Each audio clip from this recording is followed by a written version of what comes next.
طرح عبادت سے پہلے طہارت اور پاکی کا حاصل کرنا ضروری ہے، اسی طرح عبادات سے پہلے معاملات کا حکم بتانا ضروری ہے۔ میرے دوستوں عزیزوں، جب تک معاملات حکم پر نہیں آئیں گے اس وقت تک عبادات، اخلاق اور معاشرہ یہ قائم نہیں ہوں گے، اس لیے کہ انسان کی تخلیق کی بنیاد اللہ کی عبادت ہے، یہ تخلیق انسانی کی بنیاد ہے۔ اس کے لیے ضروری ہے کہ جسم میں دوڑنے والا خون اس کو پاک اور حلال غذا سے یہ خون تیار کیا جائے تاکہ جسم کا ہر عضو حکم پر آئے۔ جب حرام کمائیوں کے ذریعے خون کو بگاڑ لیا جاتا ہے تو پھر اعضاء حرام کی طرف چلنے میں خود انسان سے بے قابو ہو جاتے ہیں۔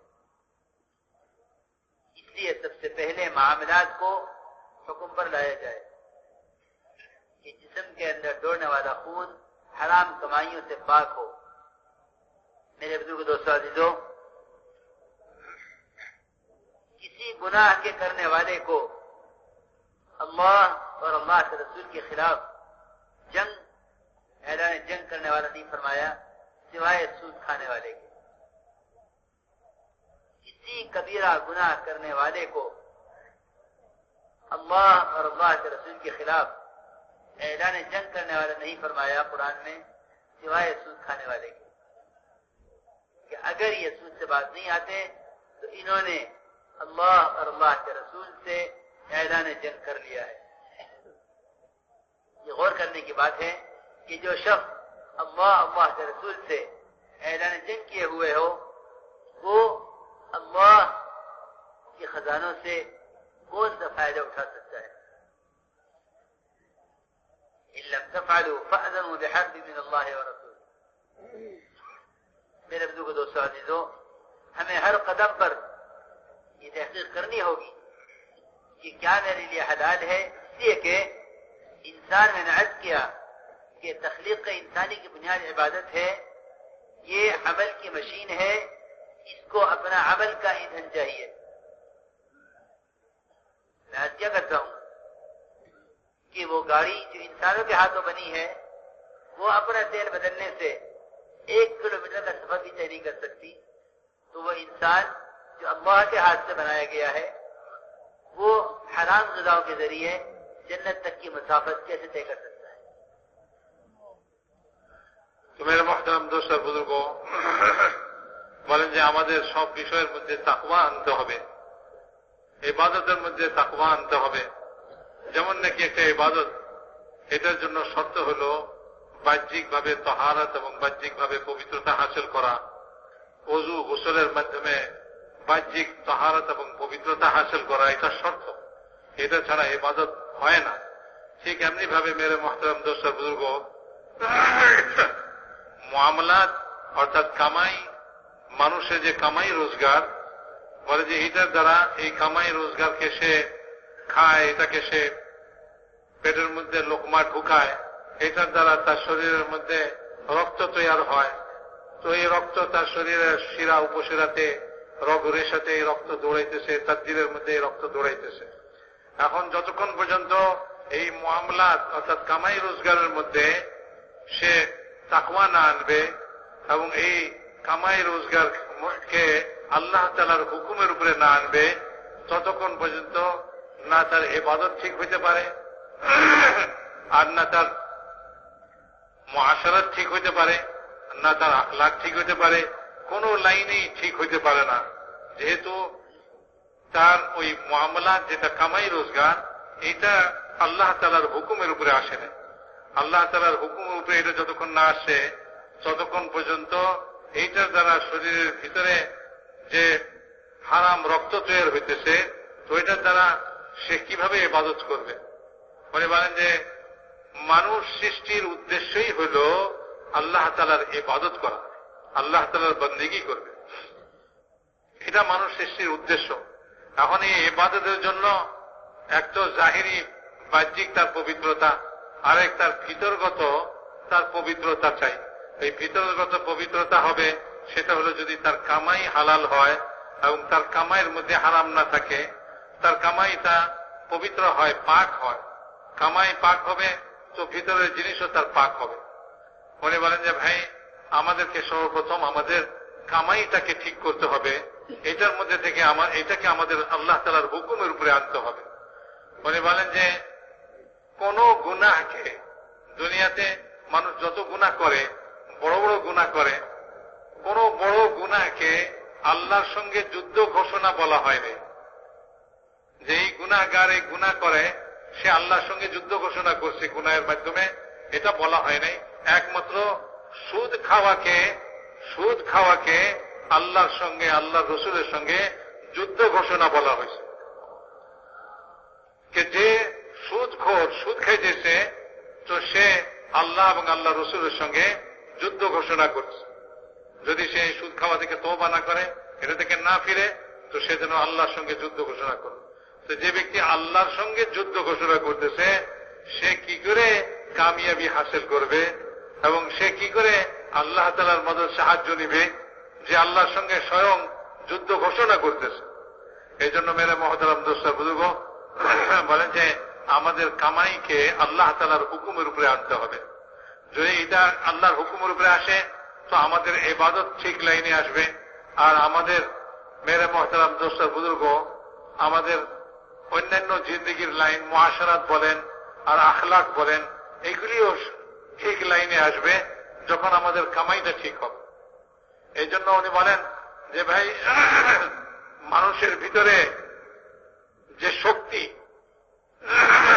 ইবাদতের জন্য সৃষ্টি হয়েছে, ইবাদত সে অঙ্গ প্রত্যঙ্গ দিয়ে করবে। তো এই অঙ্গ প্রত্যঙ্গ পরিচালনা করা, বলে এটা হারামের দিকে চলবে না এটা হালালের দিকে চলবে, হারামের দিকে চলার থেকে বিরত থাকা, এই অঙ্গ প্রত্যঙ্গকে বিরত রাখা, আর হালালের দিকে চালাইবার জন্য এই অঙ্গকে শক্তি পয়দা করা। এটার জন্য তো ভিতরে তার যে খাদ্য থেকে তার ভিতরে রক্ত পয়দা হইতেছে, ওই রক্তই শক্তি। তো ওই রক্তটা যদি পাক না হয়, পবিত্র না হয়, তাইলে সে তার অঙ্গ প্রত্যঙ্গকে হারাম কাজ থেকে কি করে বিরত রাখবে, এটা থেকে কি করে সে তার অঙ্গ প্রত্যঙ্গকে ঠেকাবে। এই জন্য বলে যে মানুষ একটা গাড়ি তৈরি করে, ওটার মধ্যে পেট্রোল অথবা ডিজেল যে কোনো একটা দিতে হবে।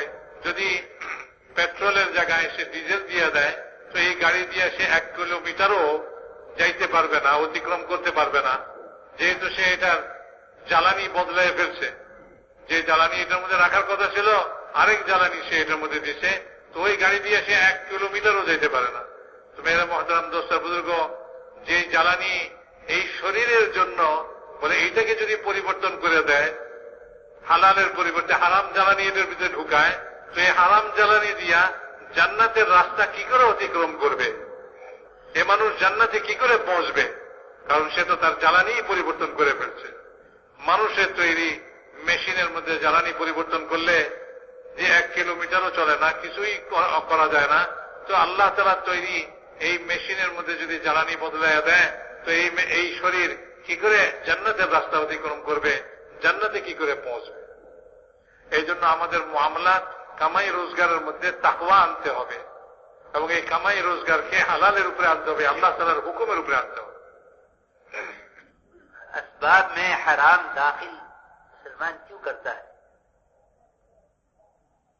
इसके सिवा कोई बात नहीं है कि इसने अपने अल्लाह के दरमियान असबाब को जरिया समझ लिया है, हालांकि इसके अल्लाह के दरमियान महज आमाल जरिया है। क्योंकि अल्लाह की कुदरत वादों के साथ है, वादे हुक्मों के साथ है, असबाब के साथ कुदरत भी नहीं है, वादा भी नहीं है। असबाब में हराम दाखिल क्यों होता है?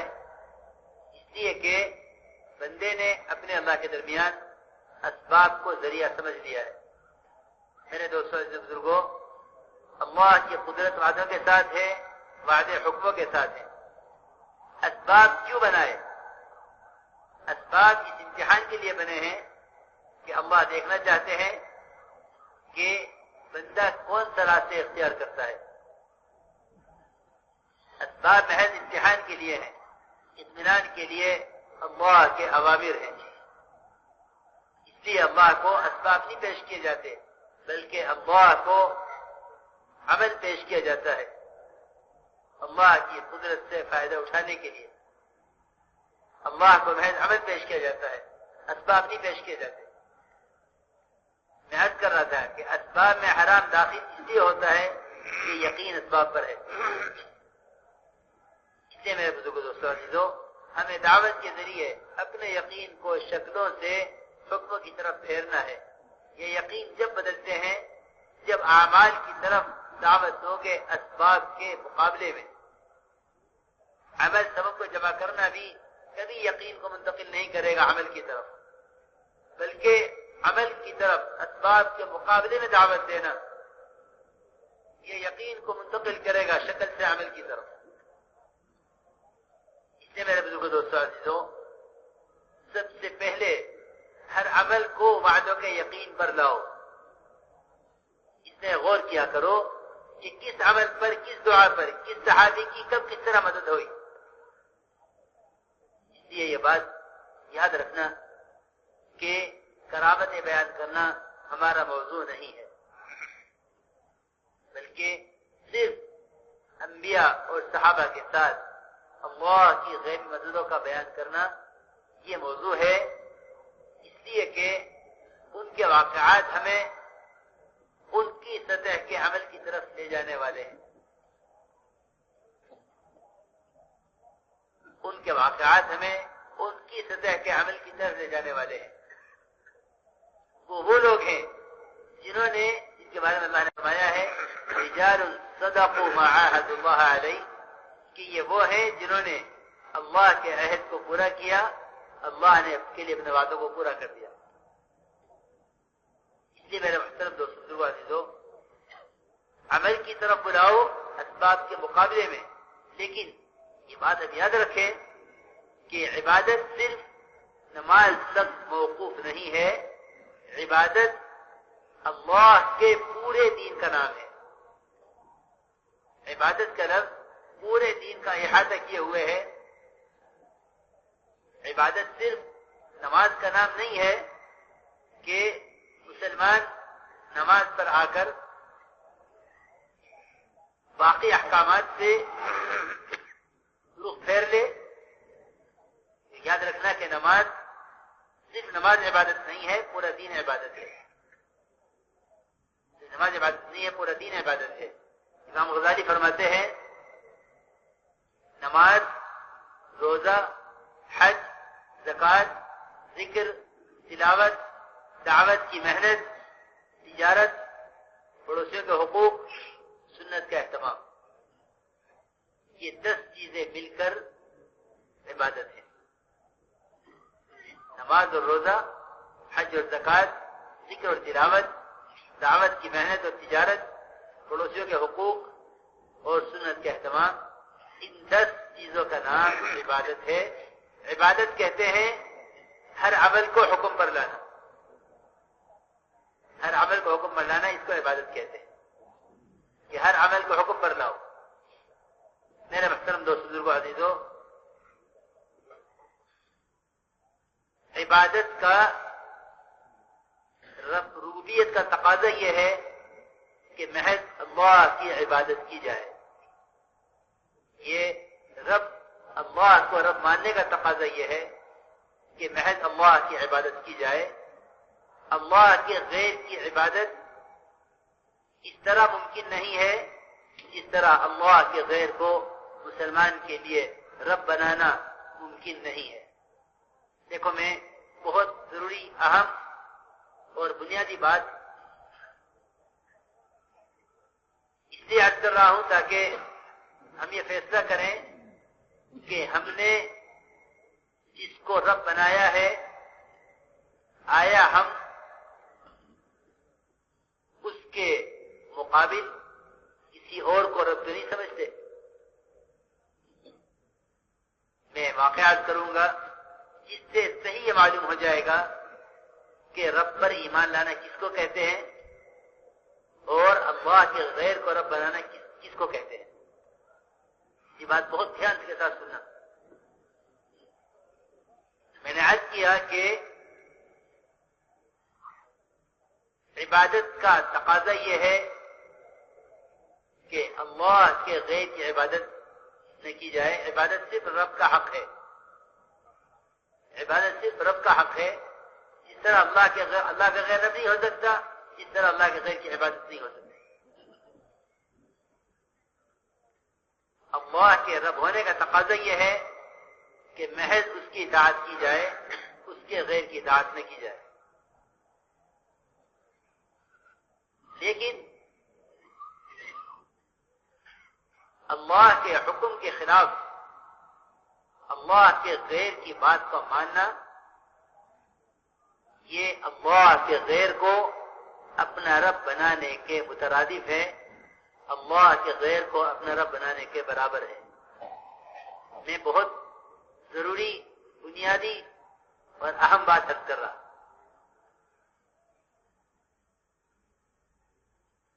ہم جس طرح چاہیں حلال کو حرام کر لیں، حرام کو حلال کر لیں، اور وہ بھی حالات کے پیش نظر. میرے محترم دوستوں، بزرگوں، عزیزوں، قرآن نے اس کو نفاق کہا ہے کہ کفر اسلام کے بارڈر پر چلا جائے،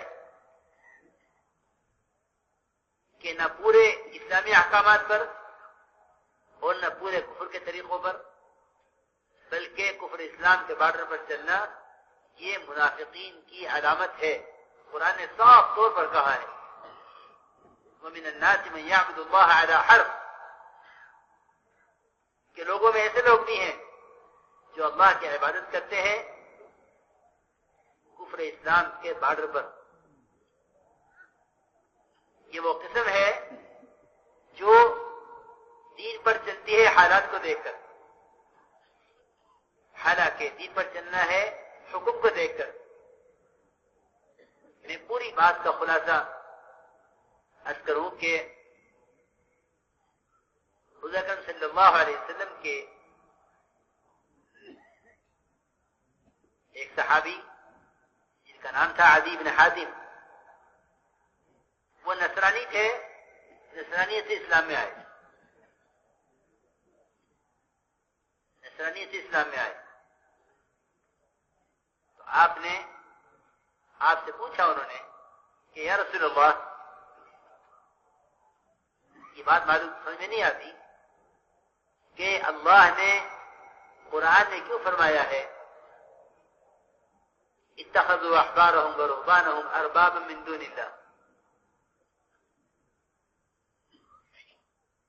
کہ یہود و نصارہ نے اللہ کے علاوہ اپنے علماء اور مشائخ کو، اپنے احبار اور رہبان کو اللہ کے سوا رب بنایا ہوا تھا، حالانکہ ہم آپ پر ایمان لانے سے پہلے بھی اللہ ہی کو رب مانتے تھے. پھر اللہ نے قرآن میں یہ الزام کیوں دیا ہے؟ ہم نے اللہ کے غیر کو کبھی رب نہیں بنایا، اللہ ہی کو رب مانتے تھے. اللہ نے کیوں فرمایا کہ انہوں نے اپنے احبار رہبان کو اپنا رب بنایا ہوا تھا؟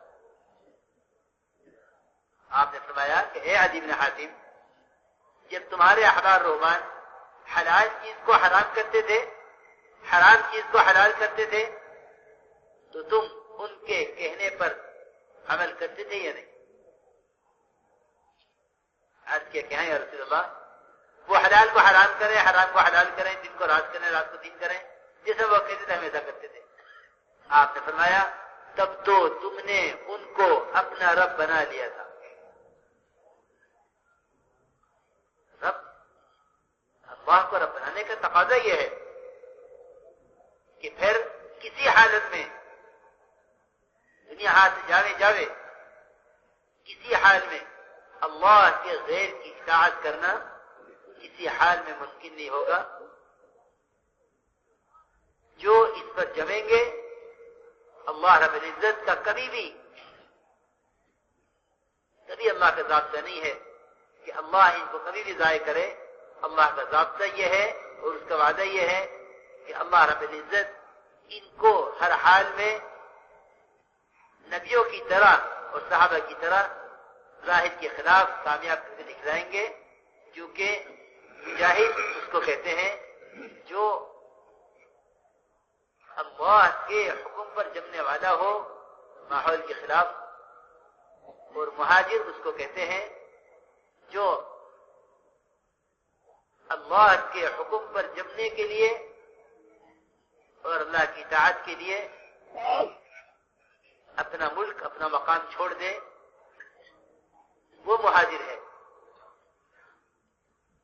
इसलिए मेरे मुहतरम दोस्तों, बुजुर्गों, अजीजों, खूब समझ लेना चाहिए कि इबादत किसको कहते हैं और इबादत किसका हक है,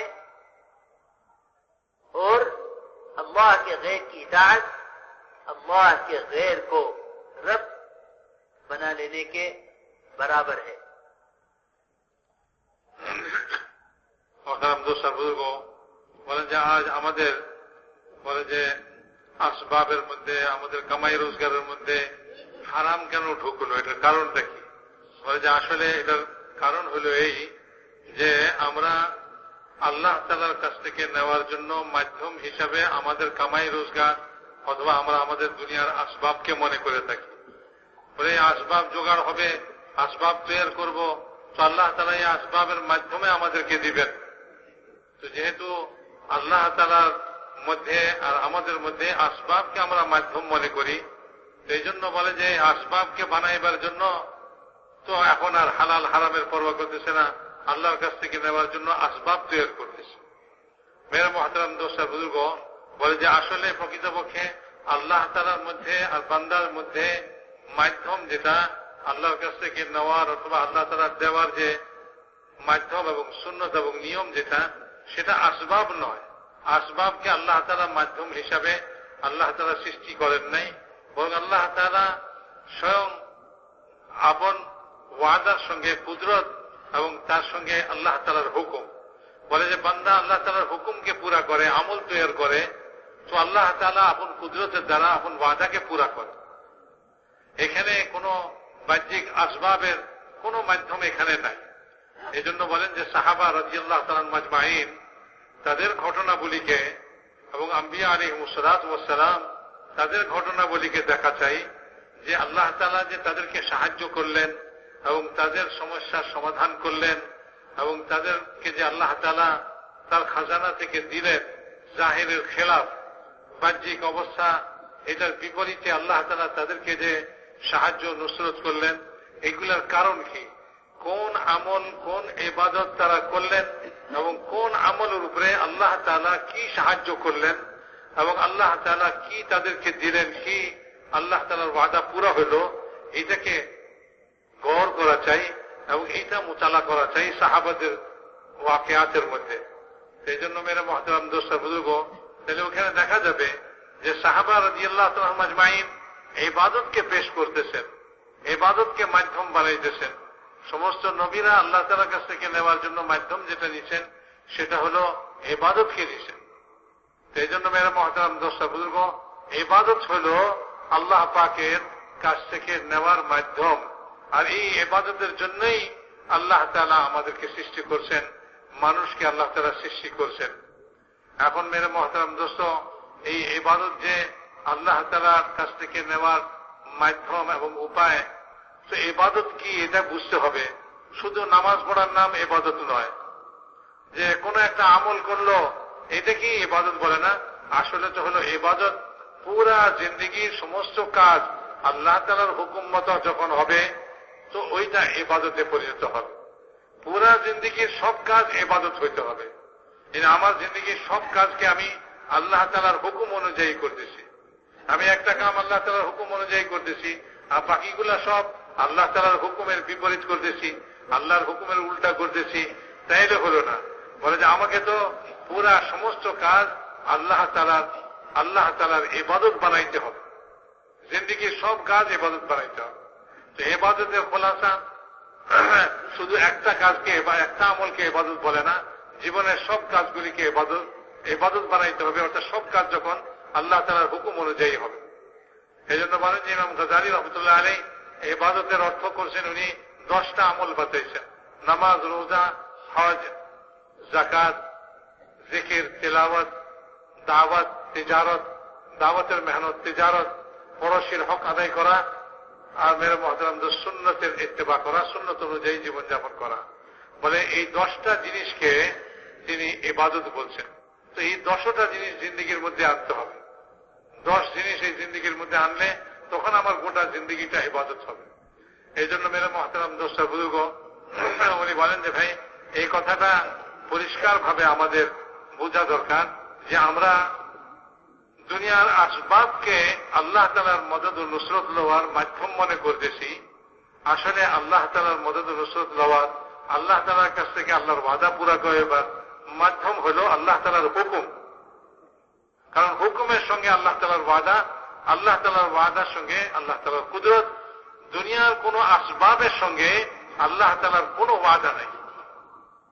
যে কেউ কোন আসবাব জমা করবে তো আল্লাহ তাআলা তার জন্য কোন ওয়াদা করছেন যে এত টাকা হলে আমি তোমার এই সমস্যার সমাধান করে দিব। বলে না, এরকম কোন ওয়াদা দুনিয়ার কোন আসবাবের সঙ্গে আল্লাহ পাকের নাই। আল্লাহ পাকের সমস্ত ওয়াদা এগুলি হলো ইবাদতের সঙ্গে আল্লাহ তাআলার হুকুমকে পুরা করার সঙ্গে। মেরে মুহতারাম দোস্ত, ইবাদত বলে এটা একমাত্র তার হক যিনি রব, যিনি জীবনের সমস্ত তাকাজাকে পুরা করেন, জীবনের সমস্ত চাহিদাকে মিটান, তিনি হলেন রব। আর এই রবই একমাত্র ইবাদত পাওয়ার উপযুক্ত।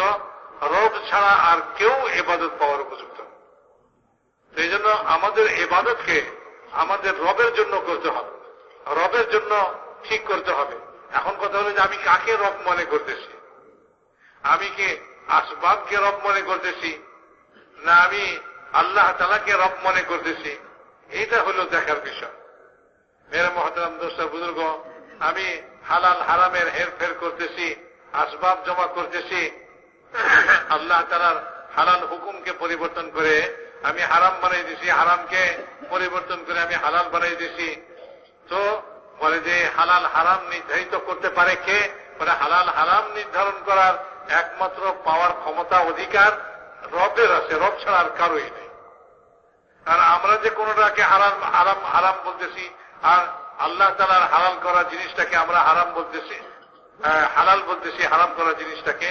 তো হারাম হালাল কি আমরা নির্ধারণ করব? ইবাদত কার জন্য হবে? ইবাদত তো রবের জন্য হবে। সেই জন্য মেরে মুহতারাম দোস্ত বুজুর্গ, আগে এটা ঠিক করতে হবে যে আমার রব এটা ইনি কে? কে আমার রব? আমার রব কি আমার আসবাব, না আমার রব দুনিয়ার কোন মানুষ, না আমার রব যিনি আমার জীবনকে সৃষ্টি করলেন, আমার জীবনের সব তাকাজাকে পুরা করেন, যিনি আমার সব চাহিদাকে মিটান, যিনি আমার লালন পালনের দায়িত্ব যার হাতে, যিনি আমার লালন পালন করেন, তিনি আমার রব। মেরে মুহতারাম দোস্ত বুজুর্গ, মানুষ যখন কারো ইতাআত করে, কারো কথা মানে আল্লাহ তাআলার হুকুমের মোকাবেলায়, সে প্রকৃতপক্ষে যার হুকুম মানে তাকেই রব মনে করে। কারণ রব ছাড়া হুকুম, রবের হুকুমের মোকাবেলায় আর কারো তো ইবাদত করা যায় না। যে যার হুকুমকে মানতেছে তার ইবাদত করতেছে। আমি তার ইবাদত করতেছি যার হুকুমকে মানতেছি। আমি যদি আল্লাহর হুকুমকে মানি, আল্লাহর হুকুমের মোকাবেলায়, আল্লাহর হুকুমের বিপরীতে কারো কথা না মানি, তাইলে আমি আল্লাহর ইবাদত করতেছি।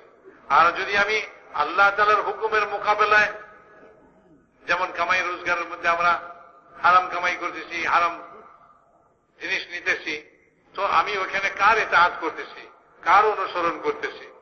আমি তো আল্লাহ তাআলার অনুসরণ করতেছি না। আল্লাহ তাআলার হুকুমের মোকাবেলায় কোন মানুষ দেখা দেখি কারো কথায় আমি চলতেছি, তো তাইলে আমি আল্লাহ তাআলাকে রব মানতেছি না, আমার ইবাদত আল্লাহর জন্য হইতেছে না, আমি যার কথাকে মানতেছি তার ইবাদত করতেছি। একটু সূক্ষ্ম জিনিস, খেয়াল করে শুনলে এই জিনিসটা বুঝে আসবে। মেরে মুহতারাম দোস্ত বুজুর্গ, অনেক লোক আছে বলে যে তারা ইসলাম এবং কুফরের বর্ডারের উপরে চলে। যদি অবস্থা ভালো দেখে তো তাহলে তো ঠিক আছে, আর অবস্থা বেগতিক দেখলে সে বর্ডার পার হয়ে যায়। এটা মুনাফিকদের কাজ বলা হয়েছে কোরআনে পাকের মধ্যে, যে অনেক লোক, কোরআনে পাকের মধ্যে বলা হয়েছে অনেক লোক আল্লাহ তাআলার ইবাদত বন্দেগী করে, তারা ইসলাম এবং কুফরের বর্ডারের উপরে থেকে করে। যখন সে সুবিধা দেখে তখন তো সে এটার উপরে কায়েম থাকে, আর যখন সে কোনো অসুবিধা দেখে তো সে ইসলামকে ছেড়ে দেয় এবং সে আল্লাহ তাআলার হুকুমকে ছেড়ে দেয়।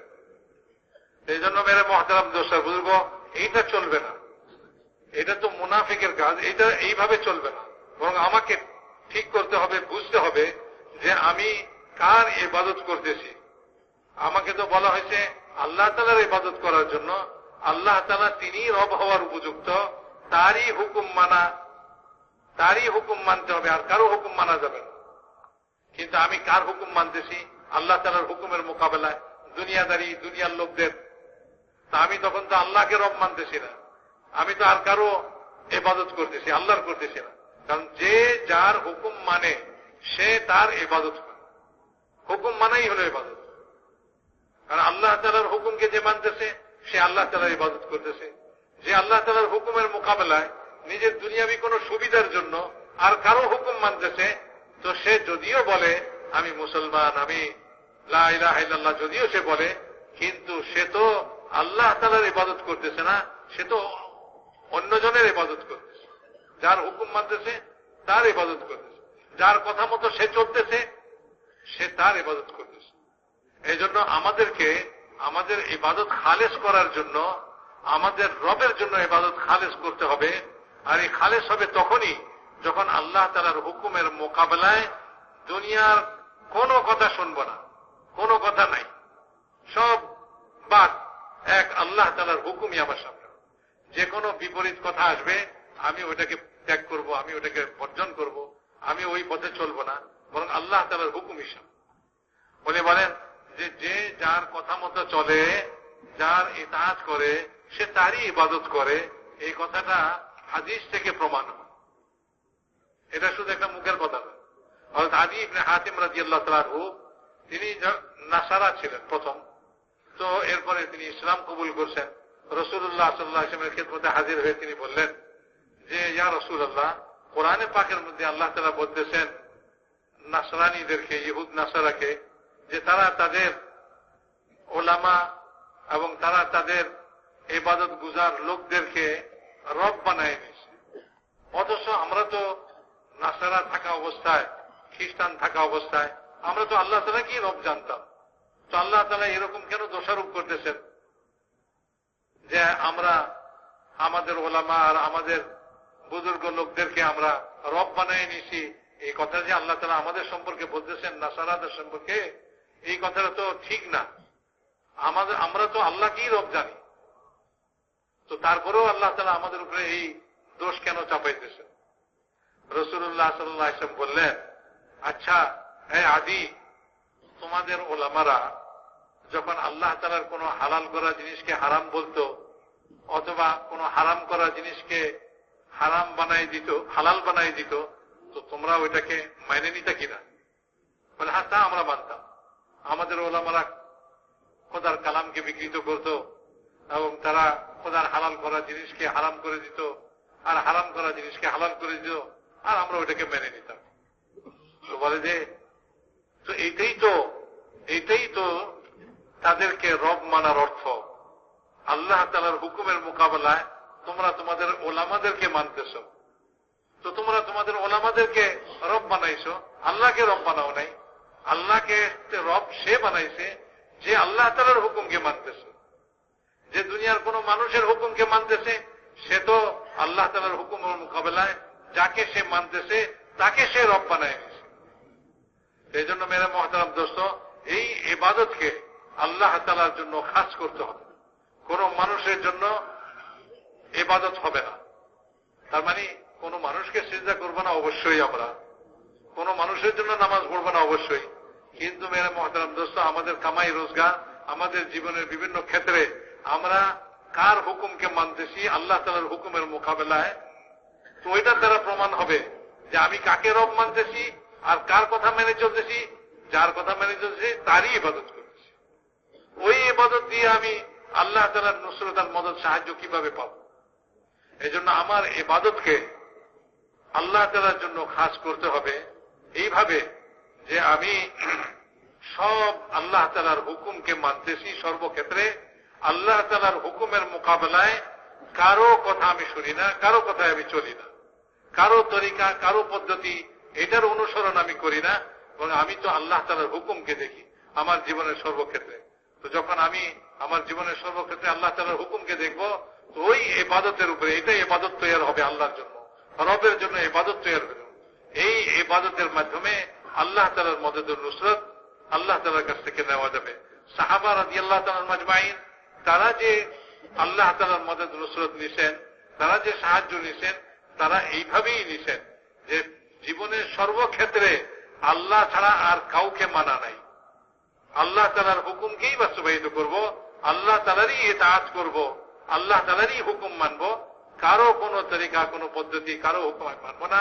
সাহাবা রাদিয়াল্লাহু তাআলা মাজমাইন যখন তাদের জীবনের সর্বক্ষেত্রে এরকম হইলেন, তো তাদের ইবাদত আল্লাহ তাআলার জন্য খালেস হয়ে গেল। যখন ইবাদত আল্লাহর জন্য হবে, তখন আল্লাহ তাআলার কাছে দোয়া কবুল হবে, ওই ইবাদতের উপরে আল্লাহ তাআলার ওয়াদা পুরা হবে।